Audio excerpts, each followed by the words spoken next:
We're here today to talk about the 5 pillars of Islam.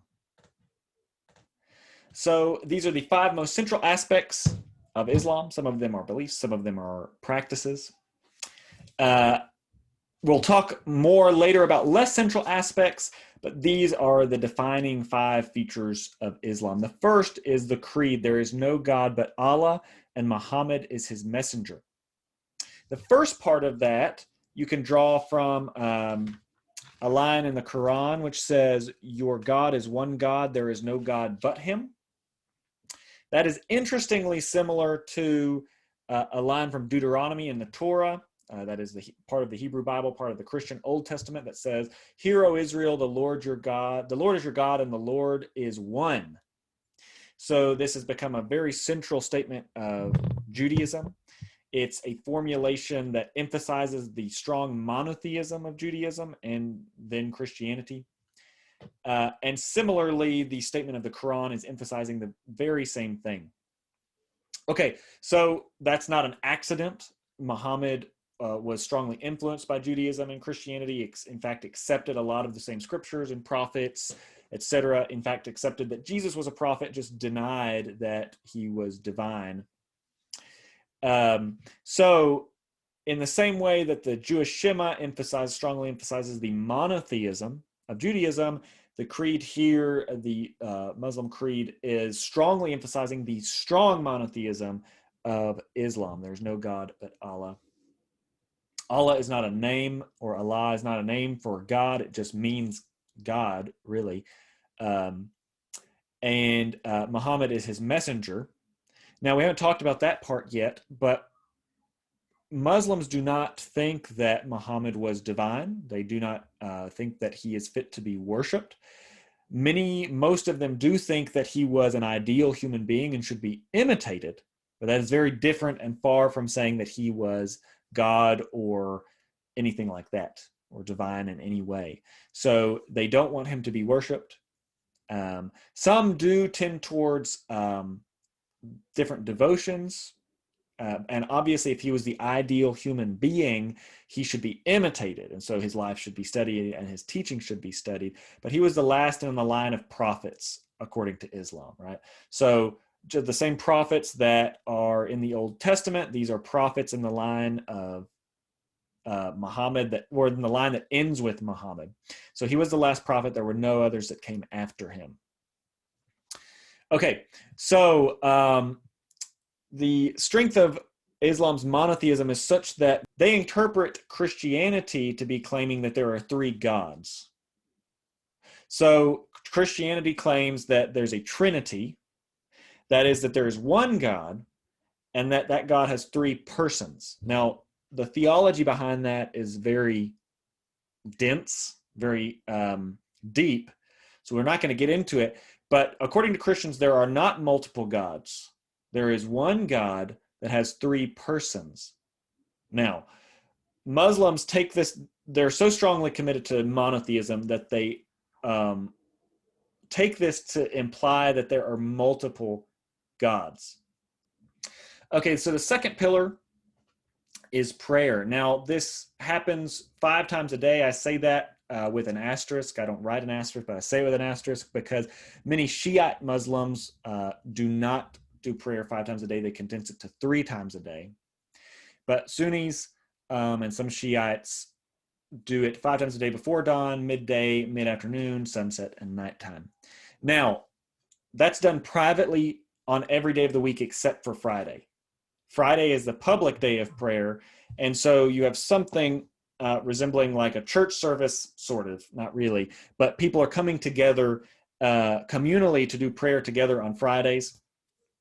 And often there is a sermon, but these things typically start with the announcement by a muezzin from the top of a minaret.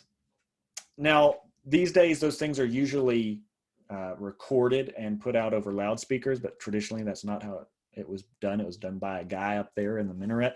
And he actually starts with the creed: there is no God but Allah, and Muhammad is his messenger. You face towards Mecca. There's a signifier in the mosque which direction that is, so everyone can face that way. You prostrate yourself, and there's often passages from the Quran and other sorts of formulas that are used for devotion. Okay, so prayer every day, 5 times a day, except for the Shiites who only do it 3 times a day, and it's only public on Fridays. In most cases, women either stay home from the public prayer, or when they go, they're strictly separated. In fact, with maybe even an actual divider, so they're can't even see each other. Third pillar, charity to the poor.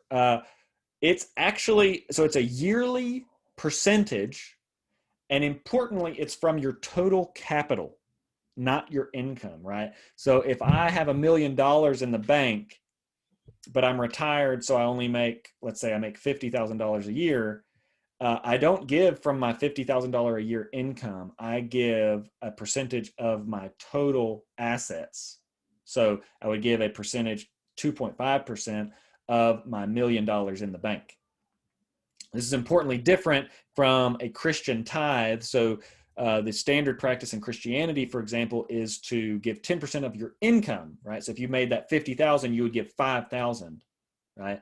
But if you've got $1 million in the bank, on Islam, you would actually give, 2.5% of $1 million would be, so that would be $25,000 that you give instead of $5,000, because you're giving it on your total assets, not your income.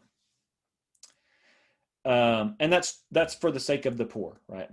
Muhammad was very concerned with people who were too impoverished to eat or live. So the fourth pillar is fasting during Ramadan. Okay, so Ramadan is a full month, and it's the 9th month on the Muslim calendar. Okay, so importantly, this is really important. The Muslim calendar is a lunar calendar. What that means is our calendar, the Western calendar, follows the cycle of the sun, the cycle of the Earth around the sun, right? And it takes 365 days for the Earth to go around the sun. But if you follow a lunar calendar, you mark your months by the phases of the moon. And long story short, when you do that, you only get 354 days out of the year. So your year is actually 11 days shorter. But what that means is that when any given month of your calendar, of your lunar calendar, is going to slowly move through the seasons of the year, sort of backwards, right? So if the 9th month of the lunar calendar is starts on June, let me see if I can do this right, June 12th in 1 year, then the next year that month is going to start on June 1st.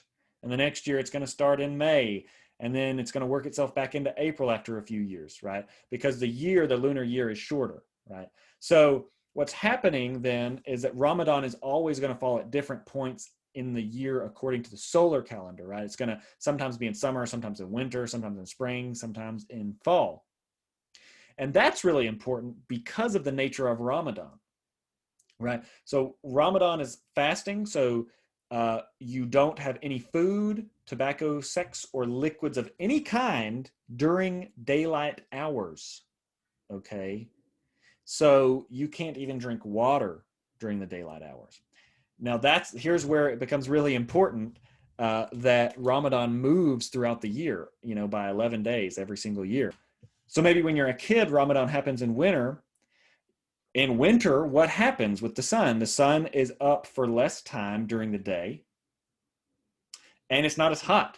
So both of those things make it really easy comparatively, or much easier, let's say, to fast. Not only from food, you have to abstain from food for less time, you have to abstain from water for less time, but it's also less hot, so you don't need as much water. 20 years go by, and you're having Ramadan in the heat of the summer. So that makes the days not only longer, but also far hotter. And again, depending on where you live in the world, it can be worse or better. Okay. So but let's just work this out in one geographical location. It's going to be hotter during summer. The days are going to be longer. So you have to go longer without food and water. And you have to do that at a time of the year when it's actually harder to go without water. because it's a lot hotter. Okay, so the lunar calendar is making Ramadan harder or easier depending on the year. Also, remember where Islam started. It was the Arabian Peninsula, right? And then even after that, when it expanded, still only into northern Africa, further east in the Arabian Peninsula into Spain. So these are all relatively equatorial, right? Close-ish to the equator. They don't have really crazy swings in daylight hours, depending on whether it's summer or winter. But if you go up, say, to northern Scotland, to Scandinavia, God forbid, the North or South Pole, or far north Russia or something like this, or the tip of, South America, it's very different. In the summer, you get days that are incredibly long. In some cases, at points in the summer, if you go really far north or really far south, as most of y'all know, you actually have days that never end. It's the land of the midnight sun, right? The sun never sets in some places. There are places people live, and there are Muslims, importantly, in some of those places where there are days in the summer where the sun never sets for days or, sometimes weeks at a time. What happens during Ramadan when Ramadan falls in those months, in those places? If they were strictly following this, if there were no modification for them, they would have to abstain from food and water for days at a time, which could be fatal, right?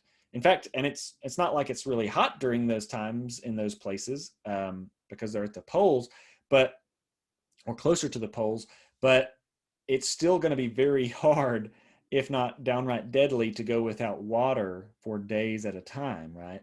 So if Ramadan falls just right, you're going to spend all of those days of midnight sun where the sun never sets without water. So that has been a challenge for Islam as it expanded in really relatively recently in the life of Islam into those sorts of areas. So leaders have had to deal with that sort of question, whether there should be modifications to the practice of fasting in those places. Okay, finally, the pilgrimage to Mecca is something that all Muslims are expected to do at least once in their lifetime. Okay, so Mecca was where Muhammad started receiving his revelations. Mecca was a holy site long before Muhammad, and in fact, the site that is of most holy devotion to Muslims was there before Muhammad came around, right? In fact, his grandfather, people think, might have been a priest in that facility where they house here, I'll show it to you. Here we go. So if you see in this picture, down here in the bottom center rightish, you have this portal looking thing, right? And in that portal is kind of a blackness, right? But what that blackness is a actual meteorite that long before Muhammad's time hit down in that area, and people thought that it was somehow holy or divine or a gift from the gods or God or whatever. And they built this shrine, and it was an object of religious devotion and pilgrimage long before Muhammad. And Islam has kept that as the holy site in Mecca that people is the object of people's pilgrimage. And so when they do the pilgrimage, they'll go and they'll walk around and touch this meteorite. And in fact, you can see the meteorite where you can touch it has actually become concave. You can kind of tell that in this picture, right? Because so many people, think of all the Muslims in the world, and all of them are expected to make the pilgrimage at least once. There's going to be tons every year. Now, not all Muslims do it, but probably most of them do. And all of those people touching, even just for a second, this meteorite a few times is going to result in erosion, weirdly. And so this thing is concave now. And eventually, who knows what will eventually happen? It'll keep wearing away over time. Anyway, so the meteorite is not really unique to Islam, right? There were devotions to it, religious devotions before Islam, but Islam has taken that in, and now this is the primary site of religious devotion during the pilgrimage. Now, there are two different kinds of pilgrimage. There's a lesser pilgrimage, and then there's the greater pilgrimage, which happens during a particular time of the year And there are lots of special things that go around that pilgrimage that you're supposed to do. So those are the 5 pillars of Islam. And there's more detail there to each of them. And obviously there are more practices that go into Islam, but we'll cover those in a separate video.